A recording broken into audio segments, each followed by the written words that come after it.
साथियों, आज पुनः हम हाजिर हैं उसी अपने थीम के साथ। इससे आसान कोई पढ़ाई नहीं, यदि है भी तो किसी ने अभी तक बताई नहीं।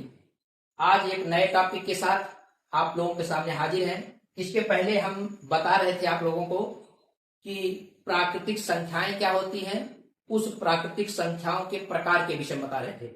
आपको हमने बताया था कि प्राकृतिक संख्याओं में हमने आपको बताया था कि पूर्ण संख्याएं, पूर्ण संख्याओं के बाद हमने बताया था सम संख्याएं, सम के बाद विषम संख्याएं, विषम के बाद अभाज्य संख्याएं, अभाज्य के बाद आपको हमने बताया था यौगिक संख्याएं, जिसको आप कंपोजिट संख्या कहते हैं।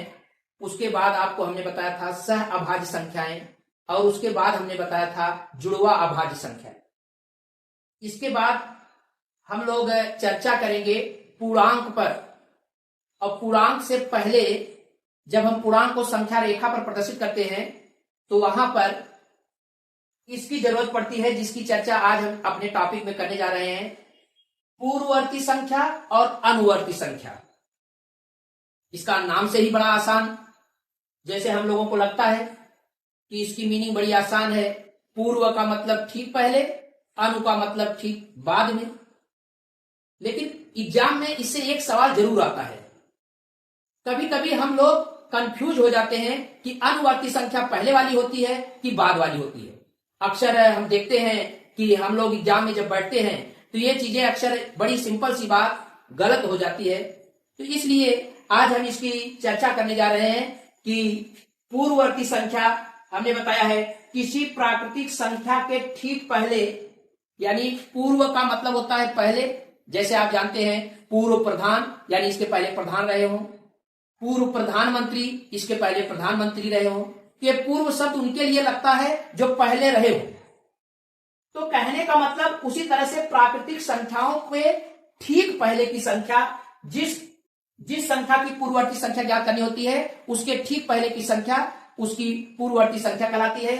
तो ये हमने परिभाषा बताई है, किसी प्राकृतिक संख्या के ठीक पहले आने वाली प्राकृतिक संख्या पूर्ववर्ती संख्या कहलाती है। जैसे उदाहरण के तौर पर 50 की पूर्ववर्ती संख्या 49 है। यानी कहने का मतलब पूर्ववर्ती संख्या ज्ञात करना बड़ा आसान है। जिस संख्या की पूर्ववर्ती संख्या ज्ञात करना हो उसमें से एक घटा दीजिए। जैसे 50 का है तो 49। जैसे आपसे पूछा है 10 की पूर्ववर्ती संख्या, तो 10 में आप एक घटा देंगे तो ये हो जाएगा 9।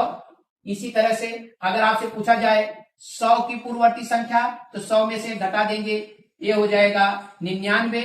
जैसे 999 की पूर्ववर्ती संख्या, तो 999 में से एक घटा देंगे, ये 998।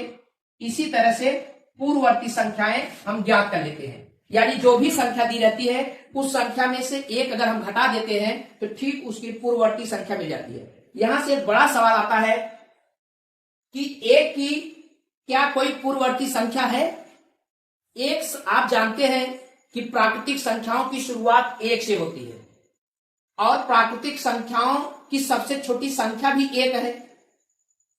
इससे छोटा शून्य जरूर होता है, लेकिन शून्य पूर्ण संख्या में होता है, प्राकृतिक संख्या में नहीं होता। इसका मतलब अगर एक के पहले कोई प्राकृतिक संख्या आपसे पूछी जाए कि एक के ठीक पूर्व या एक की अगर आपसे पूछा जाए पूर्ववर्ती संख्या, तो हम लोग बड़े धड़ल्ले से शून्य लगा के चले जाते हैं, जो कि पूरी तरह से गलत है। अगर ये सवाल पूछा जाता है एक की कोई पूर्ववर्ती प्राकृतिक संख्या है, तो हम जवाब देंगे कि इसकी कोई पूर्ववर्ती प्राकृतिक संख्या नहीं है। एक की कोई पूर्ववर्ती प्राकृतिक संख्या नहीं होती। एक की पूर्ण संख्या पहले हो सकती है, लेकिन प्राकृतिक संख्या एक की पूर्ववर्ती संख्या एक की नहीं होगी। कोई भी प्राकृतिक संख्या एक की पूर्ववर्ती नहीं होगी। इसी तरह से अनुवर्ती या उत्तरवर्ती संख्या है। उत्तरोत्तर, जैसे कि नाम होता है उत्तर, उत्तर माने ठीक बाद का। उत्तर माने किसी चीज के, जैसे कहते हैं उत्तरोत्तर, उत्तरोत्तर का मतलब लगातार, लगातार आगे बढ़ना। तो उसी से यह अनुवर्ती या उत्तरवर्ती संख्या ली गई है। तो उत्तर का मतलब होता है कि ठीक बाद वाली संख्या।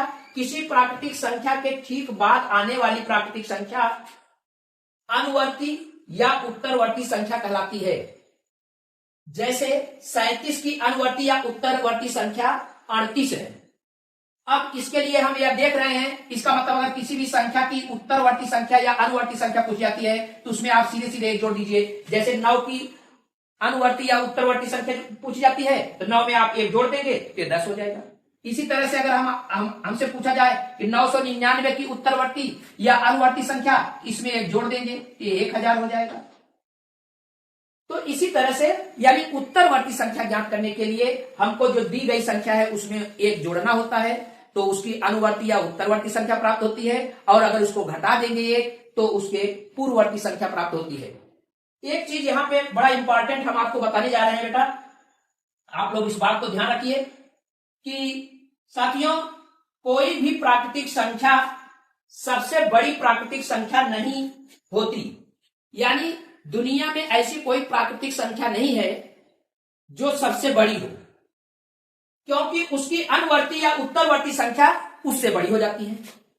जैसे जितनी भी संख्या हम काउंट कर सकते हैं उसमें 1 जोड़ देंगे तो उसके आगे वाली संख्या मिल जाएगी। यानी किसी भी संख्या की उत्तरवर्ती संख्या उससे बड़ी हो जाती है, और वह संख्या मिली फिर उसका उत्तरवर्ती उससे बड़ी हो जाएगी। तो इस तरह से उत्तरवर्ती संख्या और अनुवर्ती संख्या का कॉन्सेप्ट आपको हमको ये समझ में आ रहा है कि अब क्लियर हो गया होगा। यह बहुत ही आसान और क्लियर कट कॉन्सेप्ट है। तो हमें उम्मीद है कि आप हमेशा इसको ध्यान रखेंगे और याद रखेंगे